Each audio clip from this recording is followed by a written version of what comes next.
Hello and welcome to Murder Analysed. My partners in crime, I'm Christina Moore. Thanks for joining me again today. Now, today's case comes with a warning. Again, we're going to talk about a paedophile gang. This time it includes women within this gang. Plenty of them. This is probably known as the worst ever paedophile case in the UK history so far.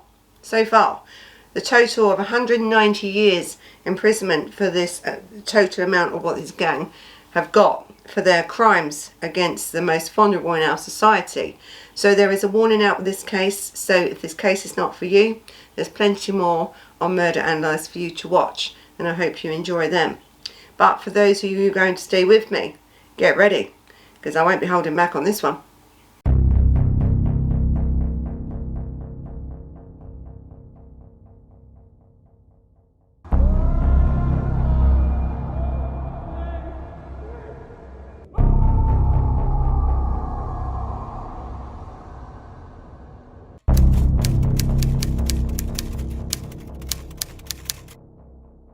So again, this case has multiple predators in it, including women, paedophiles as well as male paedophiles.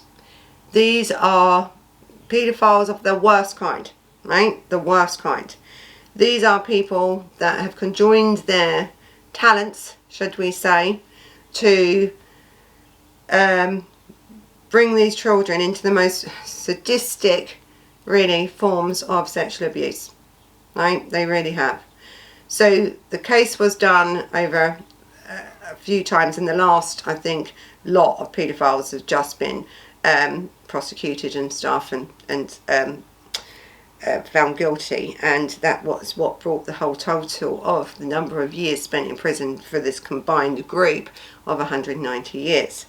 I think it was the last 4 final members that were just up in court. It took time to get them all through court, but they've got them anyway. So this case is from Wolverhampton.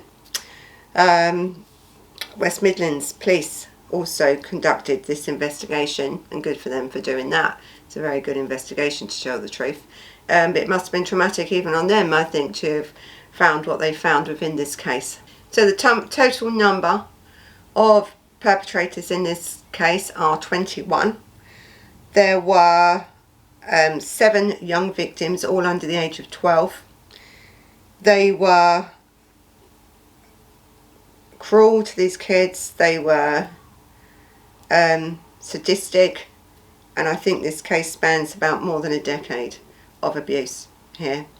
So it is a shocking case, this, right, with any cases that we deal when we deal with, you know, offences against children. But I believe these cases have to be told, right? We have to be aware of what's going on out there to protect our children from perpetrators like this. So in this case, there were 8 women paedophiles within this group. Of the 21, 8 were women. They were probably amongst the most sadistic monsters, I think that's all you could call them, really. They systematically sexually abused children in Wolverhampton and Walsall. The depraved offences was uncovered when a hospital visit by one of the victims sparked concerns, leading to the largest sexual abuse case investigation by England's second biggest police force, and that is Wolverhampton Police Force. So that one incident of a child going to a hospital sparked this and broke this case then open.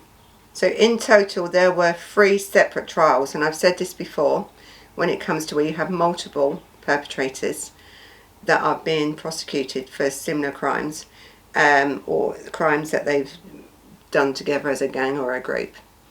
And the reason it was done like that is, one, it's to make the proceedings go quicker, really, in the way that, and also for the jury, because the jury would have had to hear in this case, again, quite a lot of disturbing information and facts that have come out of this case.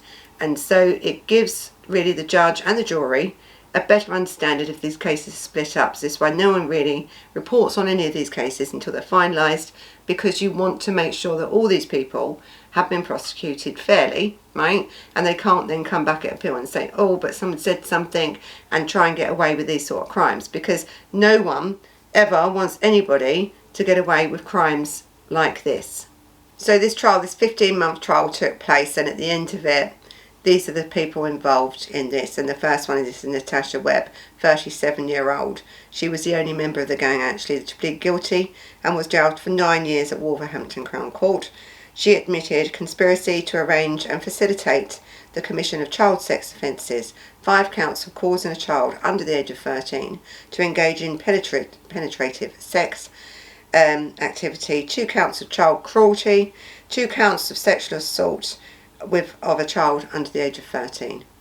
Matthew Evans, he was 32 and was sentenced alongside her after being found guilty of conspiracy to cause and incite children under the age of 13 to engage in penetrative sexual activity and rape of a child under the age of 13. He was jailed for 17.5 years and was indefinitely put on the a prevention order, and on the had a restraining order against this child as well for life, right? So that was him. Now we have this John Griffith.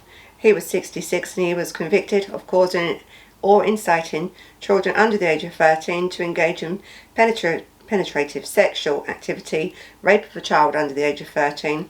He was also charged with caged or imprisoned for 17.5 years with a 20-year restraint order on them, right? And to be on the sex offenders register and stuff. Well, you know, I mean, the damage is already done, isn't it, really? But these people were just part of that. So then we have this Violet Griffith, though this is the wife. Now, she was 66. She was found guilty of causing or inciting children under the age of 13 to engage in penetrative sex, causing a child under 13 years age to engage in penetrative sexual activities. She was jailed for 15 years with 20 years, again, this restraining order, and also to be put onto the sexual offenders register. In total, the number in custodial years for these horrific offences is now staging at about 190 years for the lot of them. Is it enough? No. Right? No. Because as we look into this case and we look into these people, it's just shocking, isn't it, really? It's just some of the 21 gang members and what they've done. This paedophile gang. We have so many of them, don't we, now? We've just done the video before. If you, I'll leave a link in it, you know, the Huddersfield paedophile gang, or grooming gang as they were called. It also shows you that there's multiple people involved here, and that the separation of these cases to make sure that you give these people a fair trial, and that no one can come back and say, oh, but, you know, we didn't have enough, and, you know, people have got things wrong. No, no one's got anything wrong in these cases. These people are paedophiles. And this highlights that women are just as bad as the men. So all these 21 offenders within this group were sadistic. The police have said, as they was investigating these crimes, that they've never seen anything really as bad. I don't think. These people had to be removed from our society, right? These 7 children had prolonged sexual abuse, including rape and everything else, whatever you want to call it, right? That's what they went through. They were cruel to these kids. They were sadistic to these kids. As I said to you, when you have gangs of paedophiles, it's not one-on-one, right? It would be group activities on these young children, causing them physical and psychological damage to these very young children. And it was prolonged. I think when we talk about this psychological damage, the trauma that was caused to these children through these acts. But these children were brave, right? You have to give it to these kids. They were brave because when they got that chance to tell, they told. And they told it all. So you have to give them the respect, really, because they'd been through such a traumatic time. It's just really disturbing what happened to these kids. The damage to them, as I said, physically and psychologically was extreme, right? Extreme. But they still had this within them to know what was happening to them was wrong. So when they got that chance to speak, they spoke. And these police really helped these kids say what they wanted to say in a way that they needed to say it to help to recover and put these perpetrators, the most depraved people, behind bars. So out of the 21 perpetrators in this case, only one spoke, right? Admitted what she had done. Only one. The others, the other 20, had no remorse. Women and all in that 20 had no remorse what they did at all. These kids had to be put through cross-examination as a part of the trial, because these individuals, the scum of the earth, right, couldn't even give these kids a decent ending to their trauma by allowing them to not have to face that court process, to have to then give evidence in their defence, right, or for the defence, for the prosecution. These people were so sadistic that right up until the end, they made these kids suffer even then. But these kids, as I said, these kids are brave, right, from what they've gone through, to get these people convicted under these certain conditions like that. It's amazing what these kids have done and what they've been through. These are very strong kids that have come out the other end as survivors and not as victims. That's where you want to get to if you are a victim of sexual abuse. You want to become a survivor of it. And that's why it's always best to tell and speak to someone about what's happened to you. Because then you can not move on and forget it, but you can learn to live with it and have the counselling and stuff that you need. There'll be stuff up at the end of the video and probably throughout that you can, come and have a look at, and it'll be on the community page as well for you to find numbers that you can speak to people if you need to be. But these people, yes, they were victims of this abuse, of this terrible sexual abuse by this paedophile gang, but they are survivors of it, and it proves how much of a survivor they are because of what they've had to go through to get these people put into prison. These 20, the 21 of them are no good, right? There's not one good thing you can say about them. The one that said pleaded guilty probably got a lesser sentence for pleading guilty. I don't know whether she was remorseful, but she may have understood that if you plead guilty and say what you've got to say, that you will get a lesser sentence than the other 20 that are just nasty pieces of work and have got no respect for anybody to do what they did at all. Within this case, the jurors were told how this sort of case started in 2017, leading to about 70 suspects. Don't forget, we've only had 21 that have been prosecuted. Doesn't mean to say the others that were looked into weren't guilty. There's probably no evidence that would back that up. But there was, at the start, it was about 70 people that were suspects, and they were also being interviewed in this case. Officers work with social services and to safeguard these children, and they did their job, right? These actually did their job. These kids were safeguarded. And then really what happened then was how they then uncovered the rest of it. Now, since that one incident when this young child went into the hospital and this case broke, it took quite a while. As I said, 3 trials later, we've got to the point now where these people are behind bars. I suppose this was one of the most, when you really read in detail, and we can't name any children, nor would I, right? And we've named some of the defendants, but I'll put a list up of the others and what they've got.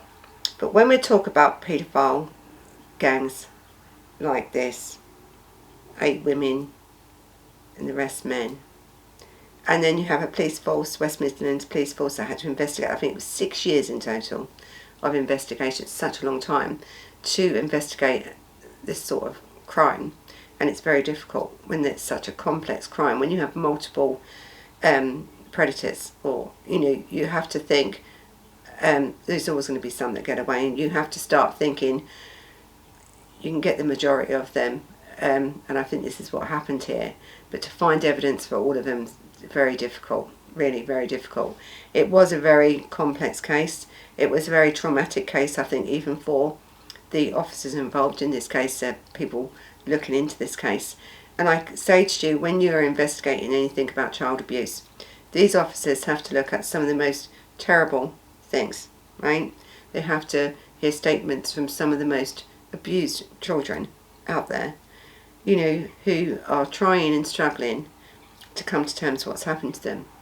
And so these officers have to be trained in a way that they can allow the child to speak for themselves in a time that they would want to speak, because these kids are traumatised, scared of these people. So you want officers, and these officers are really, really good actually, to be able to allow these kids to do it in their own time, their own way. So this is one of the reasons why a lot of the time it takes longer to prosecute these cases, because the victims themselves need that time to say everything that's happened to them in a way that it's therapeutic for them, but also to get the information you need to put up a case. These children were damaged enough by these perpetrators without having the police adding to their trauma. So there's a delicate line when it comes to interviewing and getting the information you need out of a child that has been so abused. So in this case, this is what made it so complex. The multiple people involved in this, the multiple victims, the 7 victims that were very young, who'd had the most sadistic things done to them, including rape, over a multiple period of time by multiple people. So the complexity of this case adds to that. And in the end, you want to do justice for these kids. You want these kids to get the justice they deserve. And in this case, they did, right? For any paedophiles like this, for the 21 of them to have the 190 years of imprisonment time between them is really good, actually. It seems that the justice system in this case was working, but it really comes down to the investigation, right? Really, and how good that was, and the evidence they had to make sure that these people did not get away with these crimes and got the most severe punishment that could be handed down to them. And also that also comes down to the victims themselves needing that conviction to get on with their life and being managed and looked after while this was going through. Listen, criminal cases are traumatic anyway, right? These people have a right to be defended, especially the ones that are not showing any remorse or the ones that are not pleading guilty, right?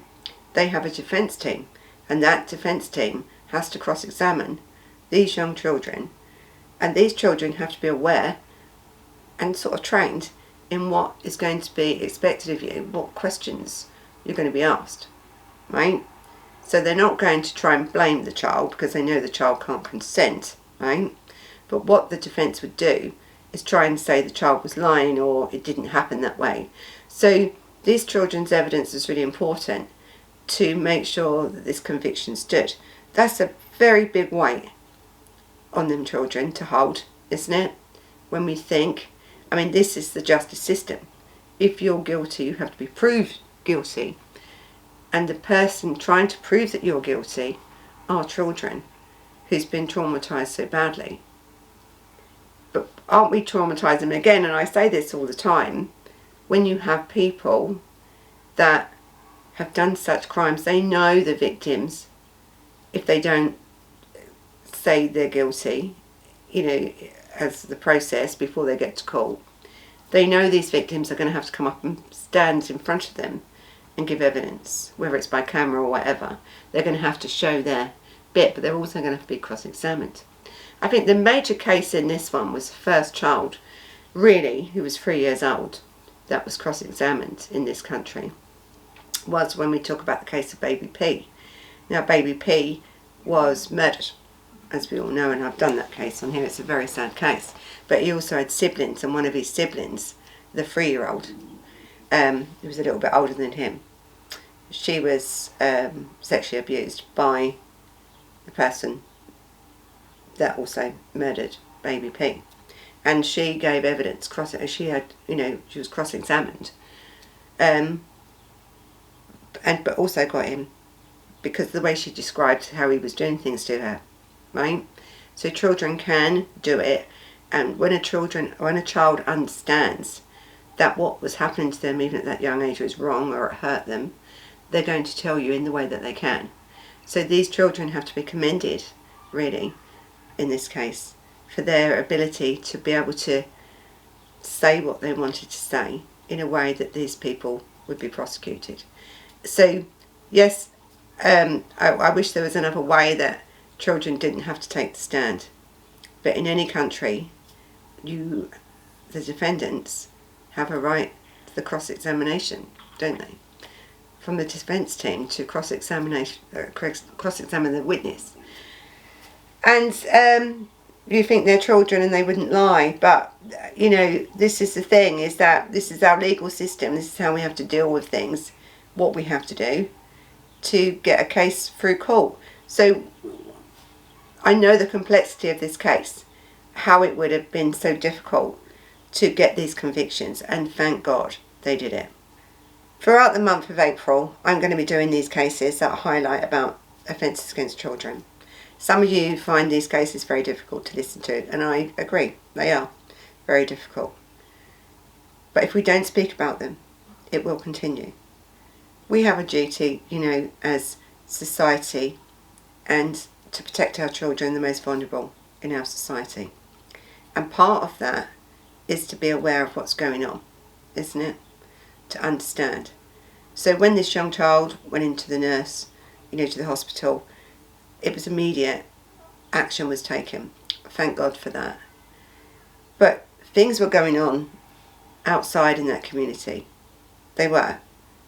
When you have so many perpetrators involved in it, someone may have noticed something. Sometimes we don't, as a society, want to get involved. We don't want to think the worst of people, do we? We don't want to get involved. But sometimes I always say, if you see it, say it. Doesn't matter if you're wrong. If you're wrong, you're wrong. But if you're right, you could save a child.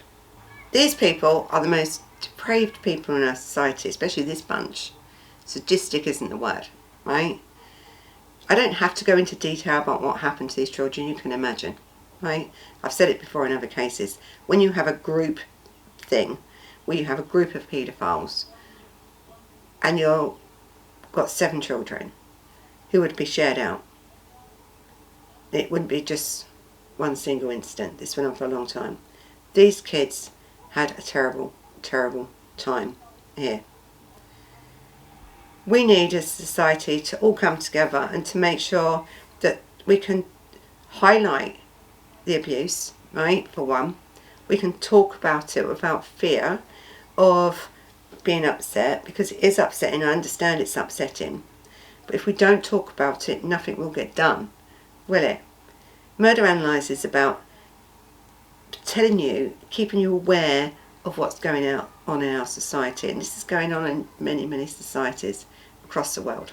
It's not just here, across the world. We have people, though, in this case, like the police, like the social services, actually did their job, right? And it's for that we should be grateful. Because it's when we stop doing that, and we've talked about that in the other cases that we've done, where when you have a fear of something, you don't come forward, you let it continue on and it grows. This was growing, and if this hadn't have been stopped, this case would have grown to where more and more paedophiles were coming in to this gang. More and more were joining. Because when someone gets away with it, they have a freedom. They have these children there. They already have 7 children. More children would have brought into it. More paedophiles would have come into it. Now we have a gang that's massive. And more children are getting damaged as it's going on. So it's really good that this case is finalised, and that it shows a bit of a deterrent, because it's not really about 190 years between this lot, right? It's some form of deterrent, because don't forget, a few years ago we were giving paedophiles 2 years. Slap on the hand, bit of community service. That's what we were giving them. But now, as it's showing that it's more and more and more, and they are more connected now. They are influencing different sort of areas. They're infiltrating our schools, they're infiltrating everywhere, right, these paedophiles. We now know, as communities, as societies, that we have to put a stop to it. And the only way to do that is to talk about it, is to not be afraid to talk about it, and to tell people to be careful of their children, what they're doing. Listen, we can't protect everybody, because a lot of these kids will come within families that's already paedophiles, right? But it's the outside influences then, the schools, the hospitals, that sort of thing, that can pick up on children's changing in behaviour. Just keep an eye on your kids. Keep safe. And until the next time, bye-bye.